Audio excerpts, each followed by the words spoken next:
me. Viewers, now President Donald Trump, he's issued a high-stakes ultimatum to Iran, that's to fully reopen the Strait of Hormuz to commercial shipping by 8 p.m. Eastern Time today, or face massive U.S. strikes on Iranian civil infrastructure, including power plants and bridges.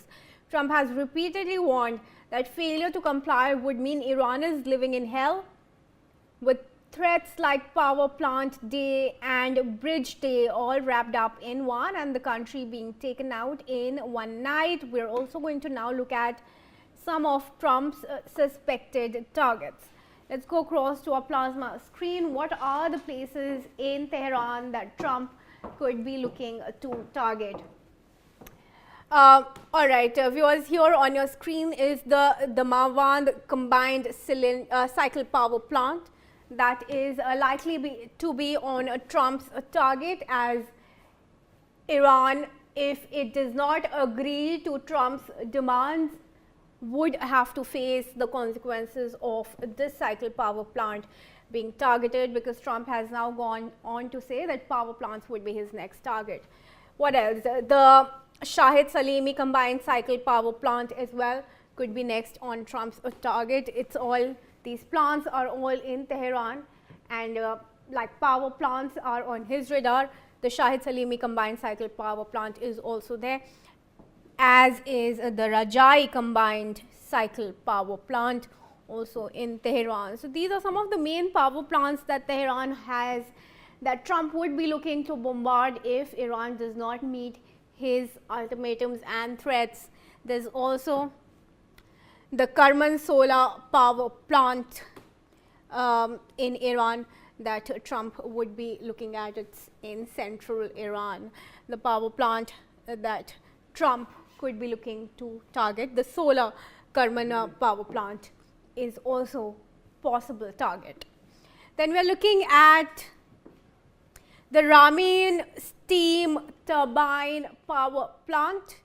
This is also crucial for Iran and possibly stands as a target for US or Israeli strikes. And we're also looking at the Urmia Lake Bridge, which is near the border with Armenia. The Urmia Lake Bridge, a crucial infrastructure of a bridge that could be on Trump's target. Then we have the Urmia Lake Bridge as well, which is also in Tehran. This infrastructural marvel could be demolished if Trump launches his strikes, or even if the strikes come from Israel in Iran, targeting the crucial bridges and infrastructure. We also have the B1 bridge in Tehran that could be on Trump's target. Let's look at some other possible targets, the bridges particularly that we are looking at. The B1 bridge is in Tehran. It could be struck if Trump decides to. There's also the White Bridge in southern Iran near the border with Iraq. The White Bridge could also be a possible target of US strikes. All right. Then there is the Karun 4 Arc Bridge, which again is in southern Iran near the border with Iraq. So these are most of the bridges and the power plants, the solar power plants that could be on Trump's targets if Iran does not accede to his demands, which is to open the Strait of Hormuz in the stipulated deadline, that's today. But it's also important, viewers, to remember that Trump has been issuing these ultimatums time and again. Earlier he set the deadline for April 6th. Today we are at April 7, and Trump has issued a final ultimatum for today, and if Iran does not open the strait, these strikes are possible.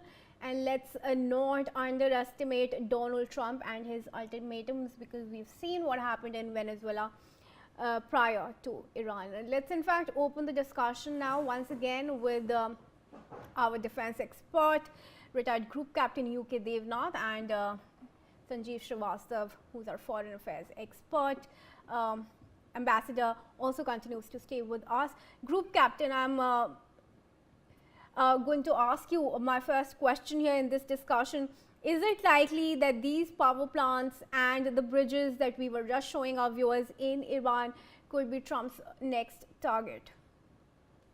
Yes, Kriti, Trump has repeatedly said since 26th of March that he is giving 10 days to Iran to negotiate open Strait of Hormuz. Uh, Till now, Iran has not surrendered to this demand of Trump. So, will US Air Force and Israeli Air Force start bombing Iranian power plants by tomorrow morning? Probably yes. Sources are telling that Israel Air Force fighter pilots are already finalizing their weapon list with which to hit the targets. You see, weapon list, each target has to be hit with a specific weapon. Sometimes with a 500 kg bomb, sometimes with a 1000 kg bomb, sometimes with a laser guided bomb, sometimes with a GPS guided bomb or infrared guided bomb, depending upon tactical situation. Whether you are hitting in day, night, whether the target is in mountains or in plain sight. Israeli Air Force has already positioned their air-to-air refueler for refueling of these aircraft, which will take off from Israel, travel almost 2,000 kilometers, and bomb these targets in Iran. Will they back out? Netanyahu does not seem to be in a mood to back out. Netanyahu is seeing this as a golden opportunity to make Iran crumble, Iranian infrastructure crumble. Netanyahu expects that till the time this war continues, Israel will keep hitting Iranian infrastructures. Very soon they will start hitting Iranian power plants, gas-based power plants which are generating electricity, and support services of nuclear power plant. Kriti, what I want to convey, you see, I was myself in Air Force 34 years, Yeah. flew MiG-23. Nuclear power plants are out of bound for a strike as per various international conventions. IAEA treats it as a wartime crime. So what Israel is planning most probably is to hit the support structures around a nuclear power plant. You see, there are step-up thermal transformers, step-down transformers. There are administrative buildings in a nuclear power plant. There are laboratories, workshops. There are cooling towers, and there are heavy water plants around a nuclear power plant. These are normally at a distance of 1 kilometer, 2 kilometer, 3 kilometer from the main dome of the nuclear power plant. So what is done? All these are hit without hitting the main dome of the nuclear power plant, under which a concrete dome, under which uranium 235 is being used as a source of heat. So, Kriti, we can look forward to a very, very tense moment tomorrow morning, say 6:30 onward, when US Air Force, Israeli Air Force may start firing their bombs, missiles, and US Navy their Tomahawk cruise missiles at these targets. Yes, Kriti? All right. Thank you very much, Group Captain, for your assessment. Do continue being with us. Viewers, I also want to take a question now with Mr. Srivastav, who's also there with us in the discussion. Mr. Srivastav, Trump is saying, of course, he said that striking civilian infrastructure is not wrong, calling Iranians animals. And we've just heard a statement also come in now from the New Zealand Prime Minister, Luxon, who's called these statements very unhelpful. What do you assess from Trump's remarks? Is it prudent to target Iranian civil infrastructure, and what effect will it have on Iran? What crippling effect will it have on Iran, and a reaction that we could possibly foresee from the citizens of the country?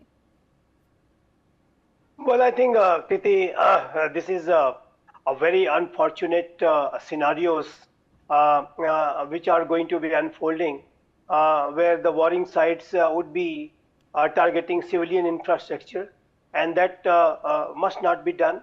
I think this is against the people of Iran, and Iran, if it retaliates, and it will certainly retaliate, targeting various bridges and such power generating centers and desalination plants, etc., in the West Asian countries. And even in Israel, they will be targeting some civilian infrastructure.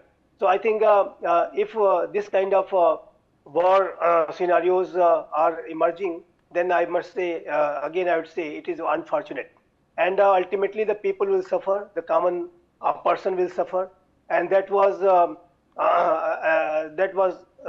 possibly never the aim of the warring sides. And if you look at the President Trump's statements with regard to Iranian people, he has been of the view that he is sending help to the people of Iran.